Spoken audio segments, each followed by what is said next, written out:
السلام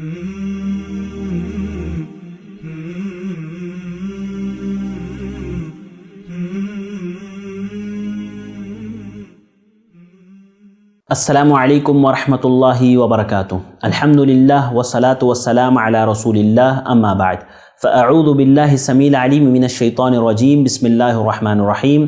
الذی خلق الموت والحیاۃ لیبلوکم ایکم احسن عملا وہو العزیز الغفور۔ ناظرین، آپ کا استقبال ہے دی وے آف سلفیہ کے اس آن لائن کورس میں۔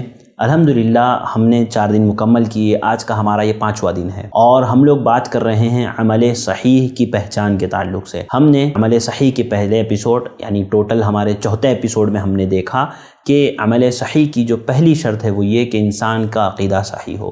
اگر عقیدہ صحیح نہ ہو، وہ شرک میں مبتلا ہو، تو ایسی صورت میں اس کا کوئی بھی عمل اللہ کے یہاں قابل قبول نہیں ہوتا ہے۔ اب دوسری شرط جو ہے وہ یہ کہ اس کے عمل کے اندر اخلاص ہو۔ اخلاص کے بغیر کوئی بھی عمل اللہ کے یہاں قابل قبول نہیں ہوتا، یعنی وہ کام صرف اور صرف اللہ کے لیے کیا جائے، کسی کو دکھانے کے لیے نہیں، اس میں کسی بھی طرح کی ریاکاری نہ ہو۔ اگر عمل کے اندر ذرہ برابر بھی ریاکاری ہوگی تو وہ عمل اللہ کے یہاں قابل قبول نہیں ہوگا۔ جو آیت میں نے ابھی آپ لوگوں کے سامنے پڑھی ہے، اللہ تعالیٰ نے فرمایا الذی خلق الموت والحیاۃ لیبلوکم ایکم احسن عملا۔ مدارج السالکین میں فضیل بن عیاض رحمہ اللہ کا ایک قول ہے، وہ کہتے ہیں اس آیت کی تفسیر میں احسن عملا ای اخلص العمل للہ، یعنی عمل کو خالص اللہ کے لیے کرنا۔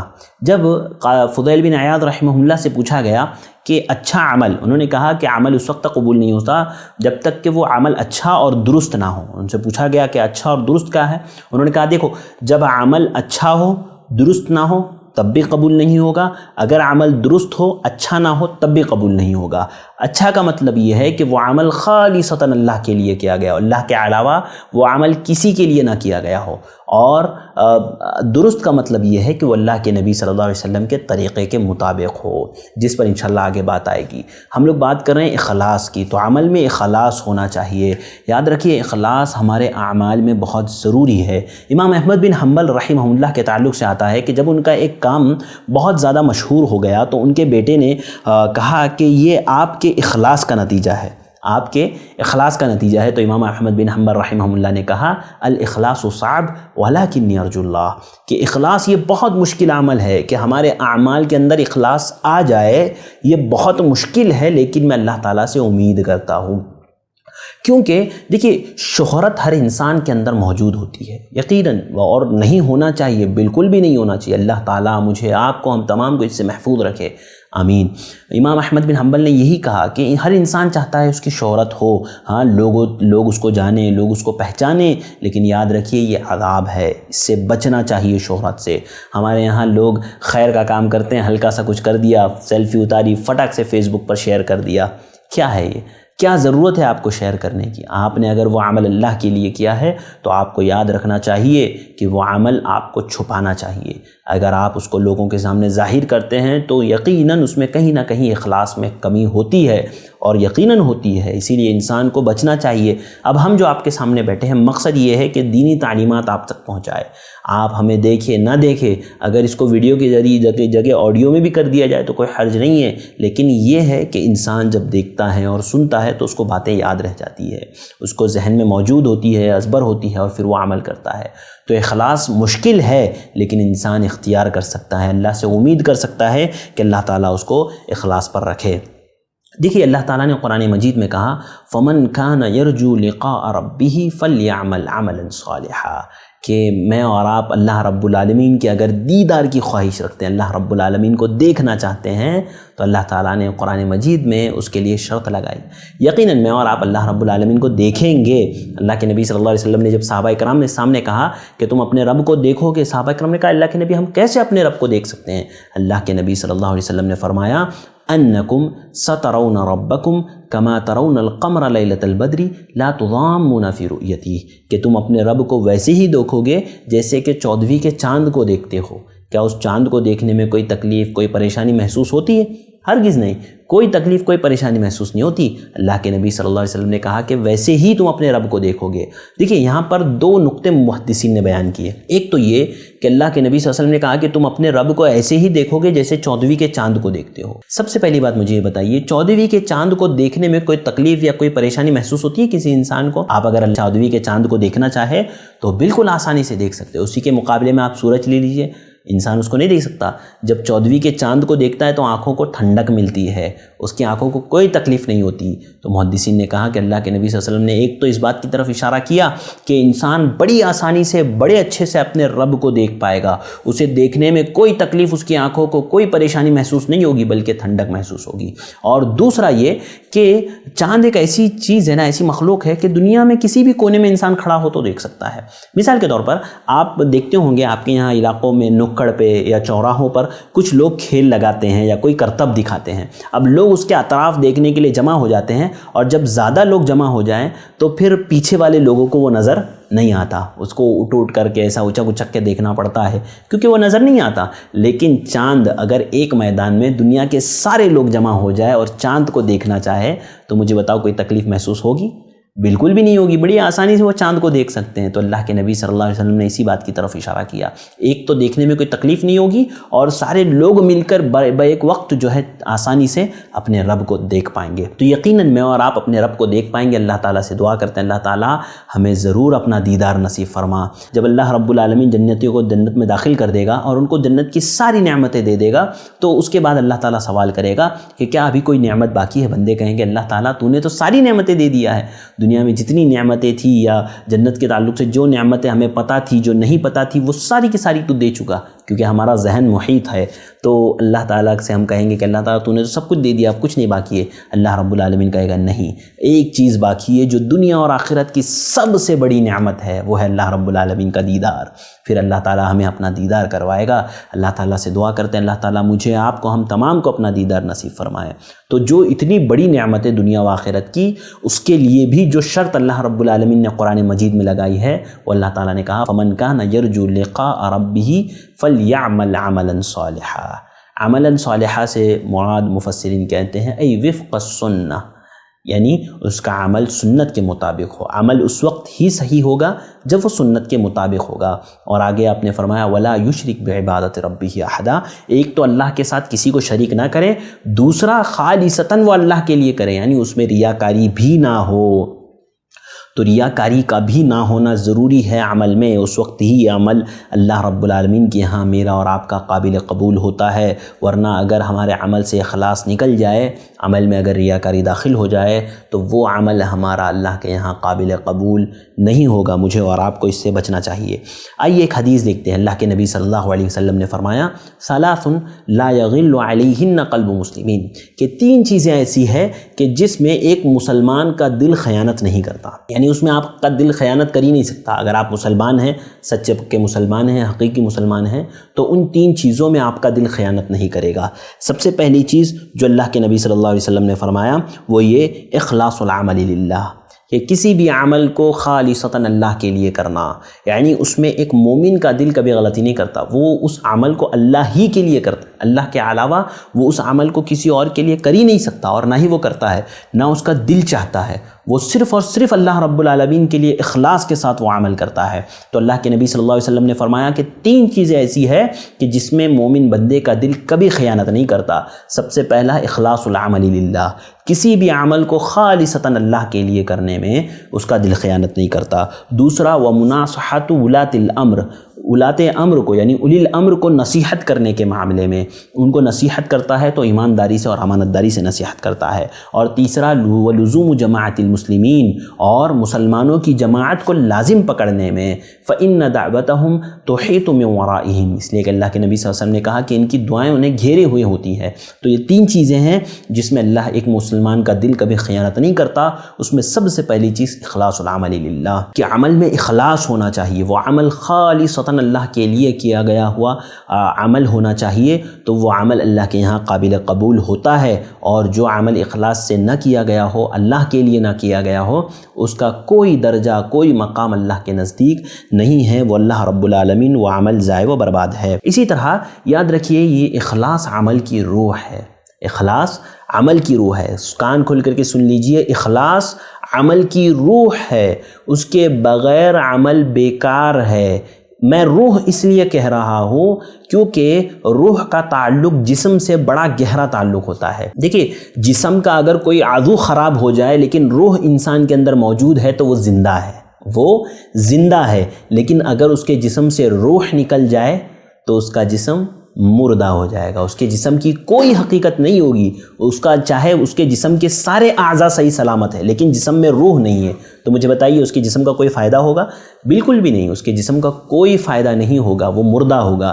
لہذا انسان کے جسم میں جس طرح سے روح کی حیثیت ہے اسی طرح سے میرے اور آپ کے اعمال میں اخلاص کی حیثیت ہے، اخلاص کی اہمیت ہے. یہ عمل اخلاص کے تابع ہے، عمل جو ہے اخلاص کے تابع ہے اور اخلاص عمل کا قائد ہے. وہ عمل کی رہنمائی کرتا ہے صحیح ہونے پر یا غلط ہونے پر. اگر ہمارے اندر اخلاص نہیں ہے تو وہ ہمارا عمل باطل اور مردود ہے. اسی لیے میں آپ کو کہہ رہا ہوں کہ یہ عمل کی روح ہے، اس کے بغیر عمل بیکار ہے. عمل جو ہے اس کے بغیر گویا مردہ ہے. جیسے انسان کے اندر کوئی جان نہیں ہوتی ہے، اس کا کوئی کام نہیں ہوتا، اس کا کوئی فائدہ نہیں ہوتا مردے کا، اسی طرح سے اس عمل کا کوئی فائدہ نہیں ہوگا جس عمل میں اخلاص نہ ہو. اس لیے کہ اللہ کے نبی صلی اللہ علیہ وسلم نے فرمایا، صحیح بخاری کی جو سب سے پہلی حدیث ہے، اور آپ کو پتہ ہونا چاہیے کہ یہ وہ حدیث ہے کہ جتنے محدثین نے اپنی کتاب میں حدیثوں کو نقل کیا ہے ان ساروں نے اس حدیث کو ضرور ذکر کیا سوائے موطا امام مالک کے.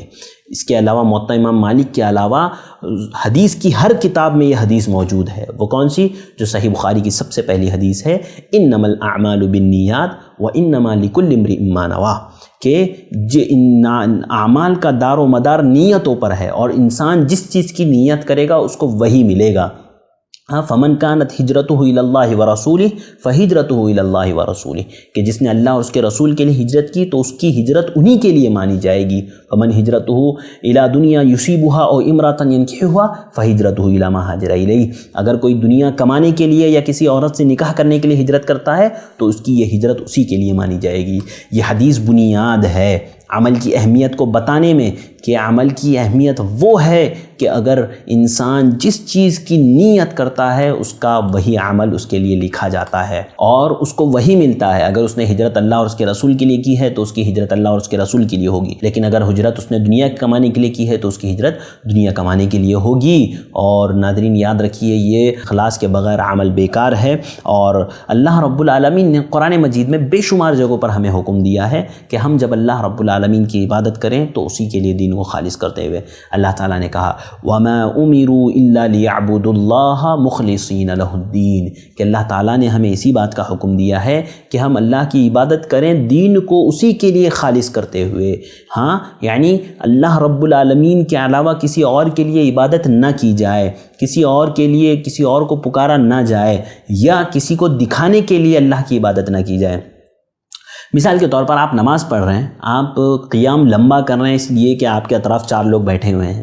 ہاں، آپ سجدہ لمبا کر رہے ہیں اس لیے کہ آپ کو لوگ دیکھ رہے ہیں، یا آپ کے پاس کوئی صدقہ و خیرات لینے آیا ہے، آپ اس کو دے رہے ہیں زیادہ پیسہ، آپ کو دینا تھا 100 روپیہ، آپ دے رہے ہیں 1000 روپیے اس لیے کہ لوگ آپ کو دیکھ رہے ہیں، تو یاد رکھیے یہ ریاکاری ہے، یہ اللہ کے لیے دینا نہیں ہے. آپ اگر اللہ کے لیے دیتے ہیں تو آپ کو کسی بھی چیز کا خوف نہیں ہوگا، کسی بھی چیز کا ڈر نہیں ہوگا. آپ کو جہاں دینا ہے آپ وہاں دیں گے، جتنا دینا ہے آپ اتنا ہی دیں گے، اس سے زیادہ نہیں دیں گے. ایک حدیث جو صحیح بخاری میں موجود ہے، اللہ کے نبی صلی اللہ علیہ وسلم کے پاس ایک صحابی رسول آئے اور انہوں نے کہا، اللہ کے نبی صلی اللہ علیہ وسلم، ایک شخص آیا اللہ کے نبی صلی اللہ علیہ وسلم کے پاس اور انہوں نے کہا کہ اللہ کے نبی صلی اللہ علیہ وسلم، میں جہاد کروں، جنگ لڑوں یا اسلام قبول کروں؟ کیا سوال کیا انہوں نے؟ اللہ کے نبی صلی اللہ علیہ وسلم، میں جہاد کروں، جنگ لڑوں اللہ کی راہ میں، یا پھر میں اسلام قبول کروں؟ اللہ کے نبی صلی اللہ علیہ وسلم نے فرمایا کہ پہلے اسلام قبول کرو اور پھر جنگ کرو، جہاد کرو. آپ نے بتایا کہ پہلے اسلام قبول کرو، اس کے بعد جنگ اور جہاد کرو. اس شخص نے پہلے اسلام قبول کیا اور پھر جنگ کیا اور اللہ کی راہ میں شہید ہوا، اللہ کے نبی صلی اللہ علیہ وسلم نے فرمایا عمل قلیلا واجر کثیرا، کہ یہ وہ شخص ہے جس نے عمل کم کیا لیکن اس کو اجرت زیادہ ملی، اجرت زیادہ کما لیا، عمل کم کیا اجرت زیادہ کمایا۔ کیونکہ سوچئے اسی وقت اسلام قبول کیا خالصتاً اللہ کے لیے، اسی وقت اسلام قبول کیا، اللہ کی راہ میں جہاد کیا، جنگ کیا، شہید ہو گیا۔ اللہ کے نبی صلی اللہ علیہ وسلم نے فرمایا عمل قلیلا واجر کثیرا، کہ عمل کم کیا لیکن اس کو اجر و ثواب بہت ہی زیادہ مل گیا۔ یعنی اخلاص دیکھیے کتنا اہم ہے کہ اگر انسان کے عمل میں اگر آ جاتا ہے تو تھوڑے تھوڑے عمل پر اللہ تعالیٰ بے شمار نیکی عطا کرتے ہیں۔ جب انسان کوئی بھی عمل اللہ کے لیے کرنے لگتا ہے نا تو پھر اس کو نا کسی بھی شخص کی ملامت کا یا کسی بھی شخص کے احسان کرنے یا نہ کرنے کا کوئی جو ہے اس کو فکر اس کو نہیں لاحق ہوتی ہے، اور کوئی فکر اس کو نہیں ہوتی ہے۔ حضرت مصطح بن اثاثہ رضی اللہ تعالیٰ عنہ، اللہ تعالیٰ نے قرآن مجید میں فرمایا وَلَا يَأْتَلِ أُولُو الْفَضْلِ مِنْكُمْ وَالسَّعَةِ أَنْ يُؤْتُوا أُولِي الْقُرْبَى وَالْمَسَاكِينَ وَالْمُهَاجِرِينَ فِي سَبِيلِ اللَّهِ وَلْيَعْفُوا وَلْيَصْفَحُوا أَلَا تُحِبُّونَ أَنْ يَغْفِرَ اللَّهُ لَكُمْ وَاللَّهُ غَفُورٌ رَحِيمٌ، کہ اللہ تعالیٰ نے فرمایا کہ کسی بھی وسعت رکھنے والے شخص کے لیے یہ درست نہیں کہ وہ جو ہے جو اہل فضل کے لیے درست نہیں کہ وہ مساکین اور مہاجرین اور اللہ کی راہ میں جو لوگ ہیں ان پر خرچ کرنے سے پیچھے ہٹ جائے۔ کیا آپ نہیں چاہتے کہ اللہ تعالیٰ آپ کو معاف کرے؟ لہذا آپ بھی معاف کرو اور درگزر کا معاملہ کرو۔ اصل میں بات یہ تھی کہ حضرت مصطح بن اثاثہ، مفسرین کہتے ہیں یہ آیت حضرت ابوبکر صدیق رضی اللہ تعالیٰ عنہ کے تعلق سے نازل ہوئی۔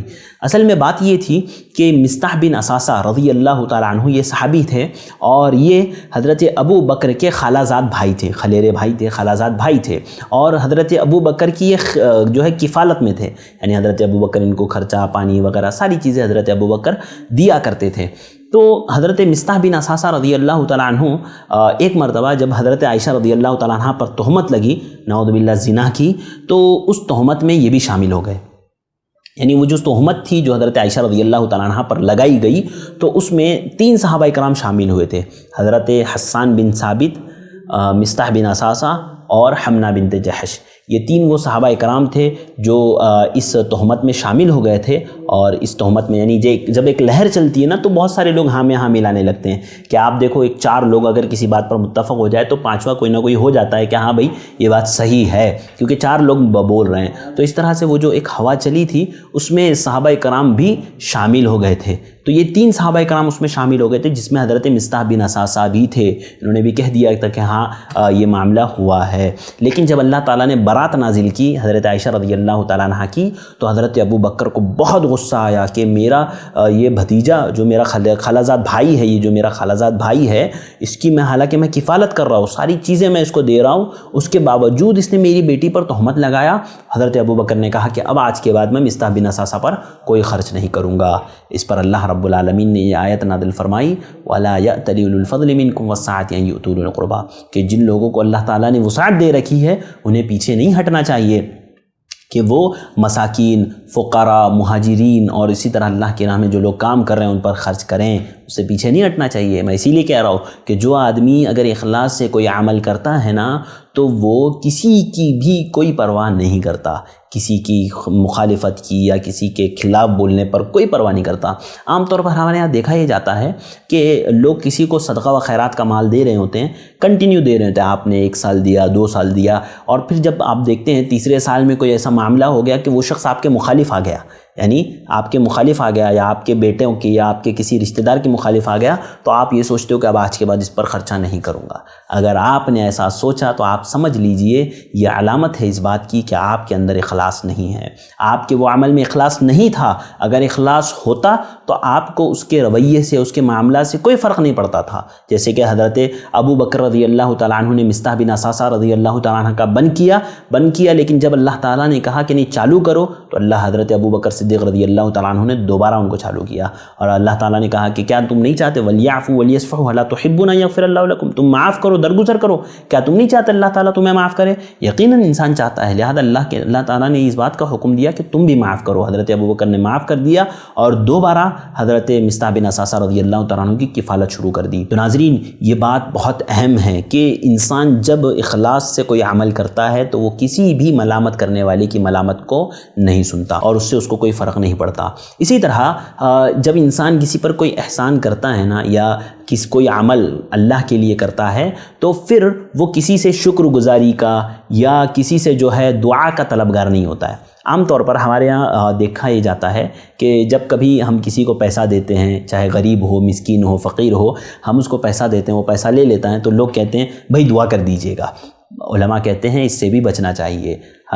وہ آیت جو قرآن مجید میں اللہ تعالیٰ نے کہا انما نطعمکم لوجہ اللہ لا نرید منکم جزاء ولا شکورا، کہ ہم جو بھی کھلاتے ہیں، جو بھی پلاتے ہیں، یہ صرف اور صرف اللہ رب العالمین کے لیے کھلاتے پلاتے ہیں، نہ ہم اس سے شکر گزاری چاہتے ہیں اور نہ ہی کوئی بدلہ چاہتے ہیں۔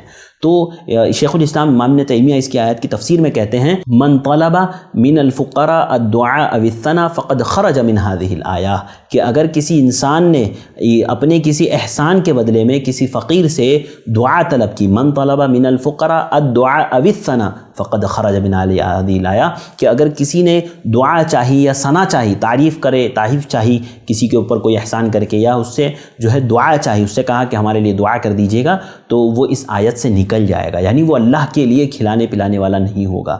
اللہ اکبر۔ سلف کتنا اہتمام کرتے تھے اخلاص کو باقی رکھنے کے لیے، چونکہ اخلاص تھوڑا مشکل ہے، اس لیے انسان کو اس کے لیے جو تدابیر ہے وہ اختیار کرنے پڑیں گے، جو راستے ہیں اس کو اختیار کرنا پڑے گا، تاکہ اچھے سے اخلاص انسان کے اندر آ جائے، میرے اور آپ کے اندر اخلاص آ جائے، ہم جو ہے ریاکاری سے، ہم جو ہے برائی سے بچ جائے، ریاکاری کی جیسی برائی سے۔ میں انشاءاللہ آگے بتاؤں گا کہ ریاکاری کتنا خطرناک ہے، کہ انسان کتنا ہی عمل کیوں نہ کر لے، اس کے عمل کا کوئی فائدہ نہیں ہوگا ریاکاری کی وجہ سے۔ تو یاد رکھیے، جو آدمی اللہ کے لیے کوئی عمل کرتا ہے، اخلاص کے ساتھ کوئی عمل کرتا ہے، تو نہ اس کو کسی کے جو ہے مخالف ہونے سے کوئی فرق پڑتا ہے، وہ مخالفت کرنے والوں پر بھی وہ اپنا احسان کرنا نہیں چھوڑتا، وہ ان کو دینا نہیں چھوڑتا اگر وہ اخلاص سے کر رہا ہے، یا اپنے مخالفین کو یا اپنے جو ہے خلاف کھڑے رہنے والوں سے اس کو کوئی فرق نہیں پڑتا۔ اور دوسرا یہ کہ وہ اس سے نہ تو ان کی شکر گزاری چاہتا ہے اور نہ ہی وہ ان سے کوئی بدلہ چاہتا ہے، جو اخلاص سے اور اللہ کے لیے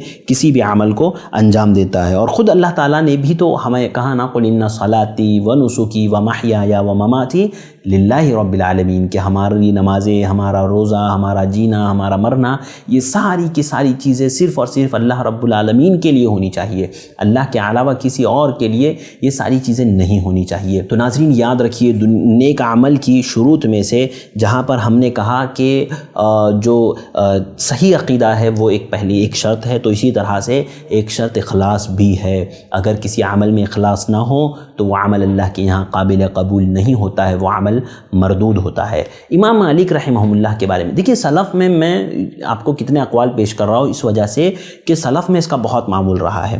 علامہ سیوطی رحمہ اللہ کتاب تدریب الراوی، اس میں امام مالک رحمہ اللہ کا قول انہوں نے نقل کیا۔ امام مالک کی جو کتاب ہے موطا امام مالک، اس کو کون نہیں جانتا ہے نا، حدیث کی سب سے پہلی کتاب ہے، جو دنیا میں حدیث کی سب سے پہلی کتاب کتابی شکل میں جو لکھی گئی وہ امام مالک رحمہ اللہ کی موطا ہے۔ اس سے پہلے ایسی کوئی مطلب بک کی شکل میں، کتابی شکل میں کوئی حدیث کی کتاب نہیں لکھی گئی تھی، سب سے پہلی کتاب موطا ہے، اور اس کو اللہ تعالیٰ نے بہت شہرت عطا کی۔ آج بھی ہم لوگ اس کو پڑھتے پڑھاتے ہیں، اس کی روایتوں کو آپ کے سامنے پیش کرتے ہیں، یا آپ نے کئی مرتبہ سنا ہوگا موطا کے تعلق سے امام مالک کی کتاب۔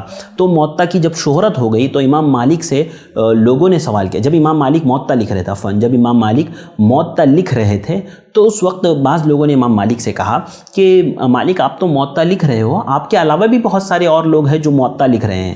کیا کہا امام مالک سے کہ امام مالک آپ تو موطا لکھ ہی رہے ہو، آپ کے علاوہ بھی بہت سے ایسے لوگ ہیں جو موطا لکھ رہے ہیں، تو اس سے کیا ہوگا؟ تو امام مالک رحمہ اللہ نے اس وقت جو بات کہی تھی کہ ما کان للہ بقا، کہ جو چیز اللہ کے لیے کی جاتی ہے وہ باقی رہتی ہے، اور بعض روایتوں میں ما کان للہ یبقی ویدوم، کہ جو چیز اللہ کے لیے کی جاتی ہے وہ باقی رہتی ہے اور اس پر دوام ہوتا ہے، یعنی وہ دوام کے ساتھ باقی رہتی ہے، ہمیشہ باقی رہتی ہے۔ آج بھی دیکھیے ہم لوگ موطا نکالتے ہیں، کتاب پڑھتے پڑھاتے ہیں، لکھتے ہیں، علماء لکھتے ہیں کہ یہ امام مالک کے خلوص کا اثر تھا، امام مالک کے اخلاص کا اثر تھا کہ اللہ رب العالمین نے اتنی شہرت، اتنی مقبولیت امام مالک کی کتاب کو دی، موطا کو۔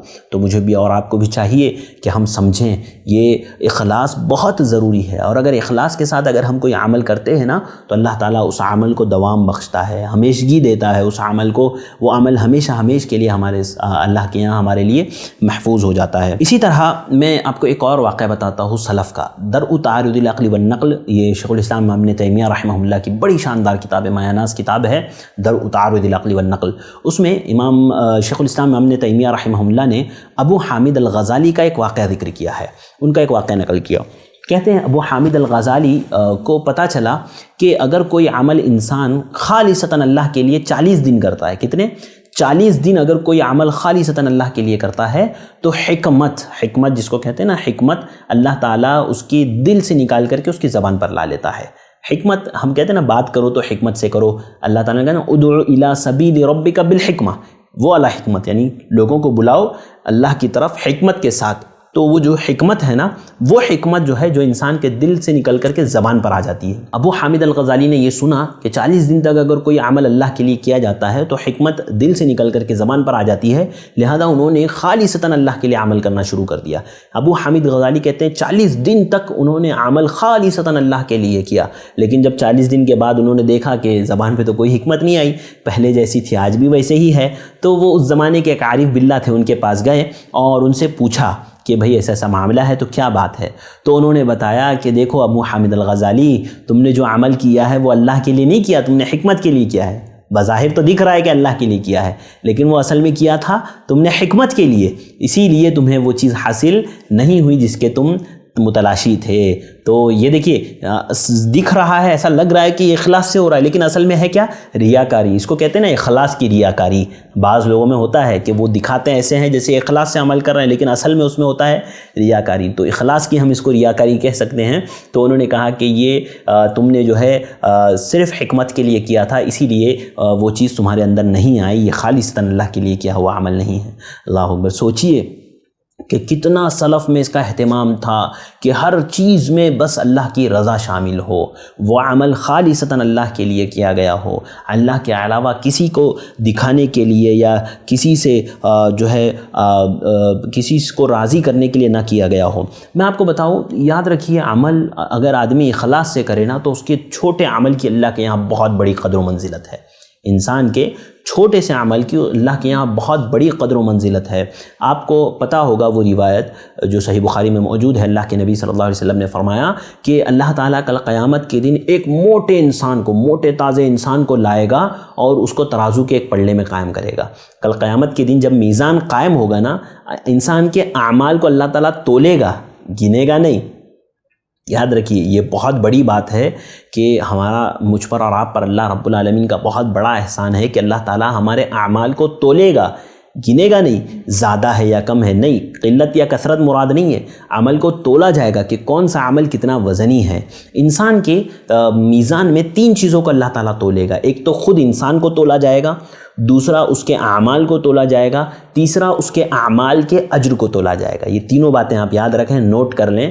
انسان اللہ تعالیٰ جو قیامت کے دن ترازو قائم کرے گا اس میں 3 چیزوں کو انسان کی تولے گا۔ سب سے پہلے خود انسان کو تولے گا، دوسرا اس کے اعمال کو تولے گا، تیسرا اس کے اعمال کے اجر و ثواب کو اللہ تعالیٰ تولے گا۔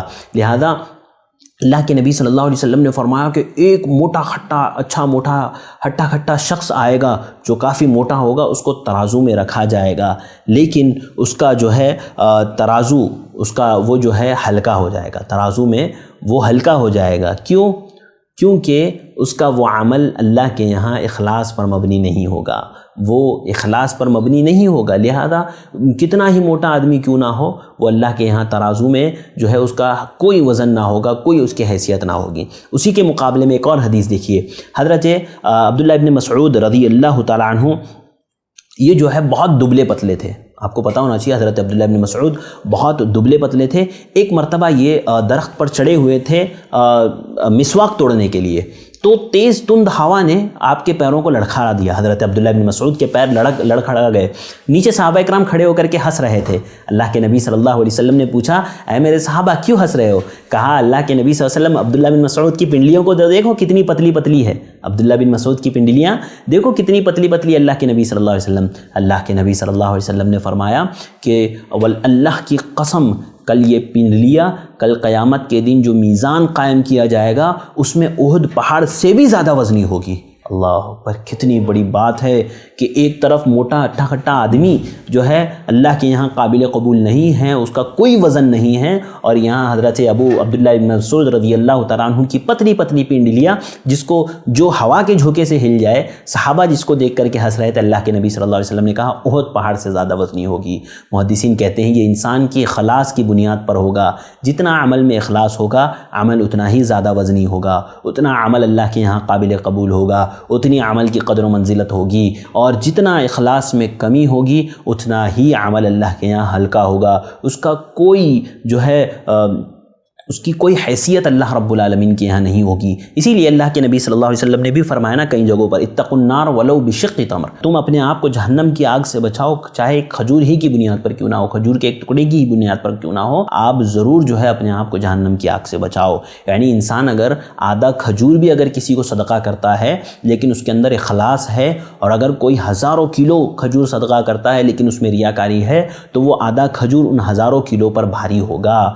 یہی اصل اخلاص کی اصل حقیقت ہے، اور اخلاص کی اہمیت ہے کہ انسان جو بھی عمل اخلاص کے لیے ساتھ خالصتاً اللہ کے لیے کرتا ہے، اس عمل کی قدر و منزلت اللہ کے یہاں بہت بڑھ جاتی ہے، بہت بڑھ جاتی ہے۔ اللہ تعالیٰ اس کو جو ہے اپنے یہاں جو ہے بہت بڑا مقام عطا کرتا ہے۔ اسی طرح یاد رکھیے جب اخلاص انسان کے اندر آ جاتا ہے نا تو وہ شیطان کے بہکاوے میں نہیں آتا ہے۔ شیطان جس نے اللہ تعالیٰ سے وعدہ کیا، جیسے کہ میں نے بتایا کہ اللہ تعالیٰ تیرے بندوں کو گمراہ کر کے رہوں گا، وہ شیطان اللہ تعالیٰ نے کہا فَبِعِزَّتِكَ لَأُغْوِيَنَّهُمْ أَجْمَعِينَ کہ اللہ میں تیرے سارے بندوں کو گمراہ کروں گا، تیری عزت کی قسم میں تیرے بندوں کو گمراہ کروں گا، لیکن کس کو؟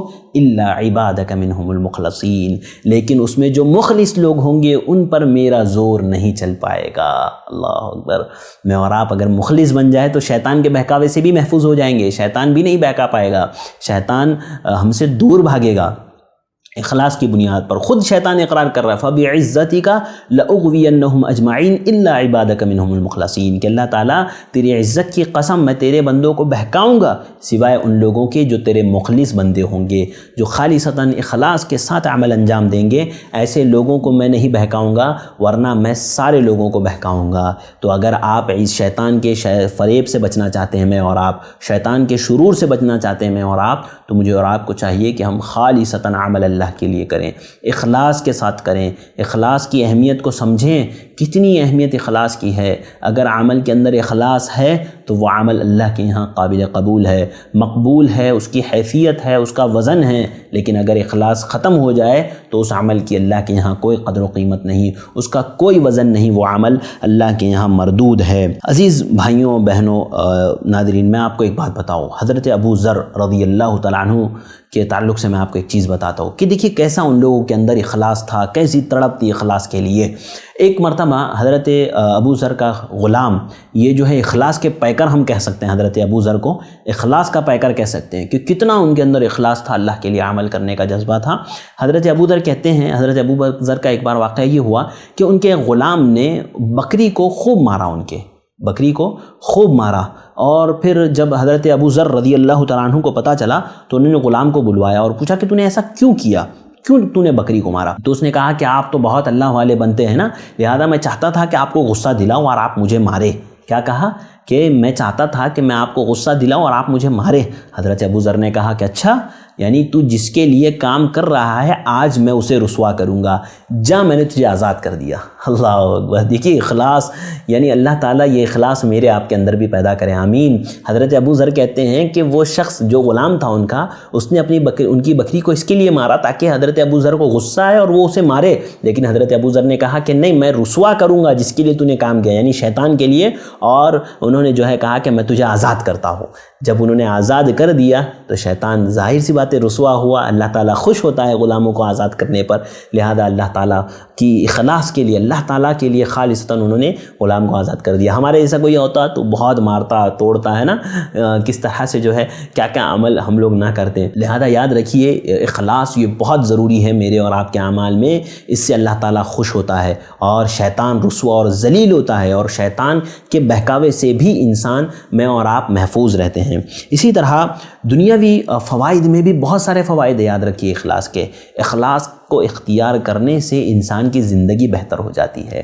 آج لوگ پریشان ہیں، تکلیف میں ہیں، ہے نا، اور در در کی ٹھوکریں کھا رہے ہیں روزی کے لیے، رزق کے لیے. اللہ تعالیٰ نے کہا من عمل صالحا من ذکر او انثی فَلَنُحْيِيَنَّهُ حَيَاةً طَيِّبَةً وَلَنَجْزِيَنَّهُمْ أَجْرَهُمْ بِأَحْسَنِ مَا كَانُوا يَعْمَلُونَ کہ جو کوئی بھی ہو، چاہے مرد ہو یا عورت ہو، اگر وہ لوگ نیک عمل کرتے ہیں، اللہ تعالیٰ نے کہا من عمل صالحا من ذکر او انثی، کہ جو کوئی بھی نیک عمل کرتا ہے چاہے مرد ہو یا عورت ہو. اب نیک عمل کیسا ہوگا؟ عمل وہی نیک ہوگا جو اخلاص کی بنیاد پر ہوگا. اللہ تعالیٰ نے قرآن مجید میں فرمایا کہ جو کوئی بھی نیک عمل کرتے ہیں چاہے مرد ہو یا عورت ہو، اللہ رب العالمین فَلَنُحْيِيَنَّهُ حَيَاةً طَيِّبَةً، اللہ تعالیٰ ان کی زندگیوں کو بہتر بنا دیتے ہیں، خوشگوار زندگی بنا دیتے ہیں. ایک آدمی ہے جس کے پاس کھانے کے لیے کچھ نہیں، پینے کے لیے کچھ نہیں، حتیٰ کہ وہ اس کے پیروں میں کچھ نہیں ہے، بنا چپل کے وہ کڑی دھوپ میں اپنے ہاتھوں سے گاڑی ڈھکل رہا ہے اور اپنا سامان بیچ رہا ہے، لیکن ہر جمعہ وہ جا کر کے سلون میں بیٹھتا ہے اور وہ حجام کے پاس جا کر کے اپنی سنت نبوی کو اتار کر کے اپنے پیروں تلے روندتا ہے. مجھے بتاؤ کیا اس شخص کو خوشگوار زندگی مل سکتی ہے؟ ہرگز نہیں مل سکتی. ایسے شخص کو کبھی خوشگوار زندگی نہیں مل سکتی. اگر خوشگوار زندگی چاہتے ہو تو مجھے اور آپ کو چاہیے کہ ہم اپنی زندگی کو کتاب و سنت کے مطابق گزارے، اخلاص کے ساتھ گزارے. اللہ تعالیٰ نے کہا من عمل صالحا من ذکر او انثی فَلَنُحْيِيَنَّهُ حَيَاةً طَيِّبَةً وَلَنَجْزِيَنَّهُمْ أَجْرَهُمْ بِأَحْسَنِ مَا كَانُوا يَعْمَلُونَ کہ چاہے مرد ہو یا عورت، جو کوئی بھی نیک عمل کرتا ہے فَلَنُحْيِيَنَّهُ حَيَاةً طَيِّبَةً، اللہ تعالیٰ ان کی زندگی کو اچھی زندگی بنا دیتے ہیں، بہتر زندگی بنا دیتے ہیں، خوشگوار زندگی بنا دیتے ہیں. تو اگر میں اور آپ چاہتے ہیں خوشگوار زندگی گزارنا تو مجھے اور آپ کو چاہیے کہ ہم اپنے اندر اخلاص پیدا کریں، ہمارا عمل صالح ہو، اچھا ہو، اخلاص ہو ہمارے اعمال میں، تبھی جا کر کے وہ عمل ہمارا اللہ کے یہاں قابل قبول ہو سکتا ہے. ورنہ اگر اخلاص نکل جائے ہمارے اعمال سے اور پھر ہم کتنا ہی کو جو ہے خوشگوار زندگی کی تمنا کریں، اس کے متمنی ہوں، ہمیں خوشگوار زندگی ہرگز نہیں مل سکتی. اور ناظرین اسی طرح سے دیکھیے اخلاص سے عمل کرنے کا بہت بڑا فائدہ یہ ہے کہ اس سے انسانوں کی مصیبتیں ٹل جاتی ہیں. عمل تو قبول ہوتا ہی ہوتا ہے، ساتھ ہی ساتھ مصیبتیں بھی ٹل جاتی ہے. اس کی دلیل میں آپ کو دیتا ہوں. صحیح بخاری میں جو غار والوں کا واقعہ ہے، آپ نے بارہا سنا ہوگا. بنی اسرائیل کے 3 لوگ غار میں پھنس گئے، پھر جب غار کے منہ کے اوپر وہ لوگ غار میں گئے اور منہ کے اوپر پتھر آ کر کے غار بند ہو گئی. اب ان لوگوں نے دیکھا کہ اب کوئی چارہ نہیں ہے باہر نکلنے کا.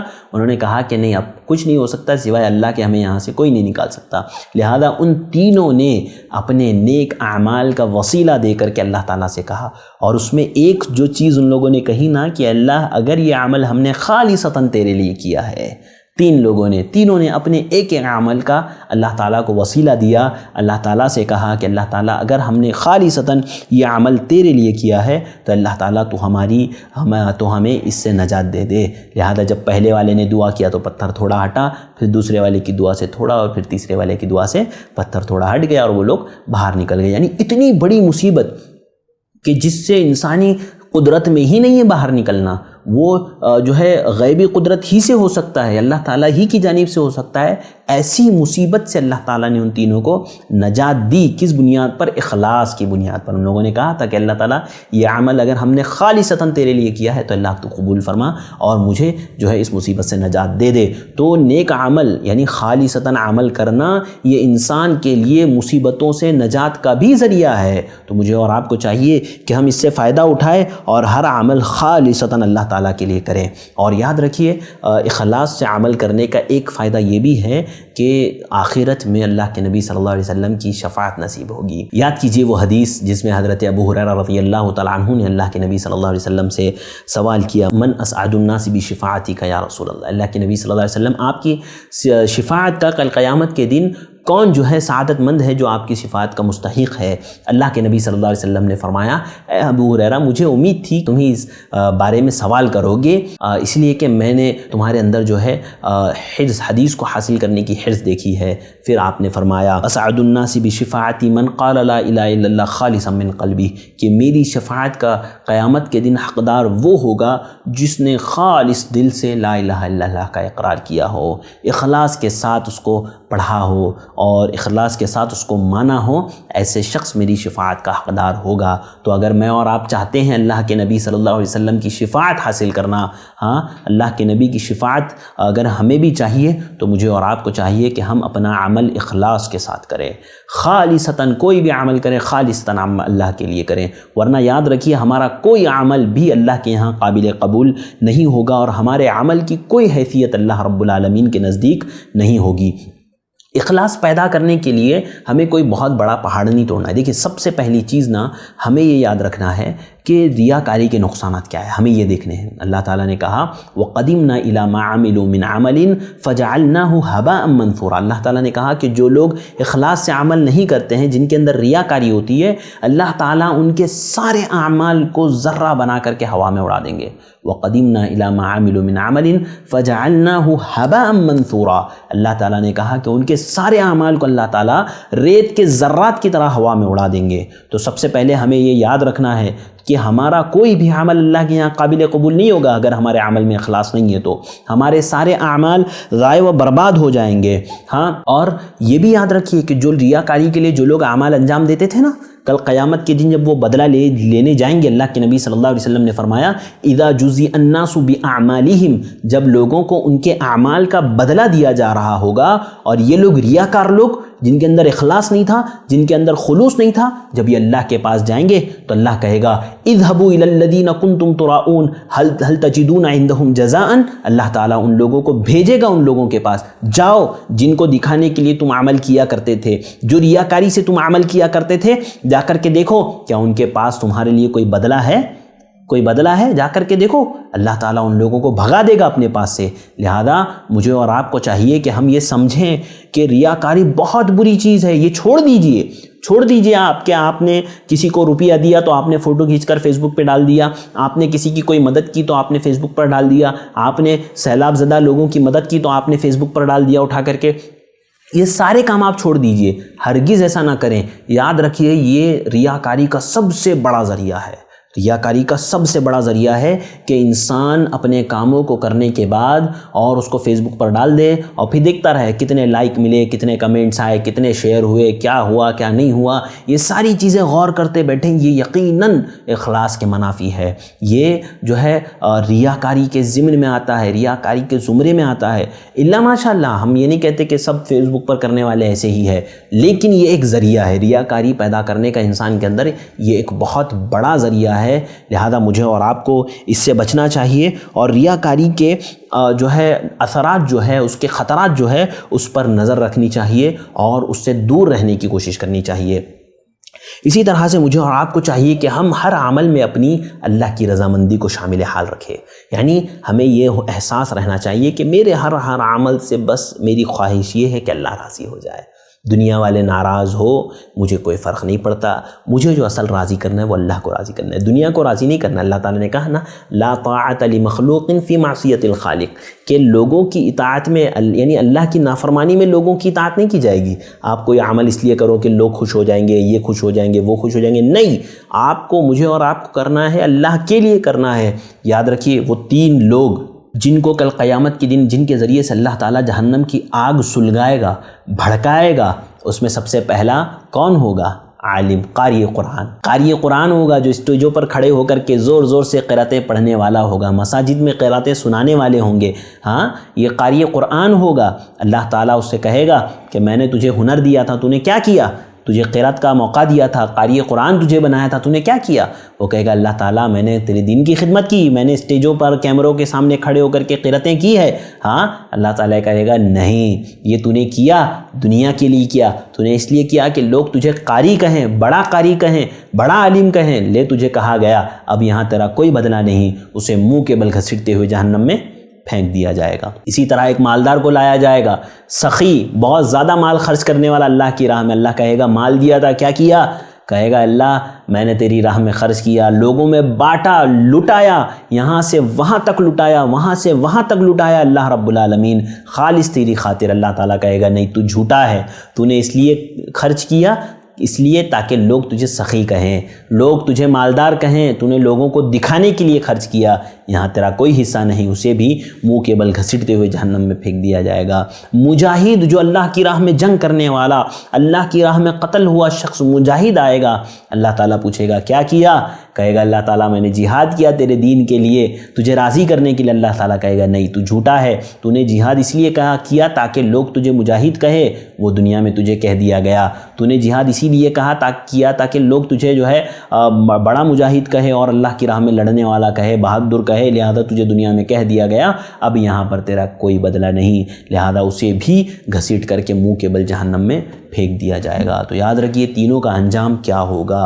مجھے اور آپ کو چاہیے کہ ہم سمجھیں، ہم اخلاص کو اختیار کریں، ریاکاری سے بچیں، کیونکہ ریاکاری ہمارے اعمال کو تباہ و برباد کرنے کا ذریعہ ہے، ہمارے اعمال کو نیست و نابود کرنے کا ذریعہ ہے، ہمارے اعمال کو ختم کرنے کا ذریعہ ہے ریاکاری۔ اور ہم ریاکاری کے جو اسباب ہے اس سے دور رہیں، یعنی جس سے ریاکاری ہمارے اندر پیدا ہو سکتی ہے، جیسے میں نے بتایا سوشل میڈیا وغیرہ پر شیئر کر دینا نیکیوں کو، جبکہ انسان کو نیکی چھپ چھپا کر کے کرنی چاہیے۔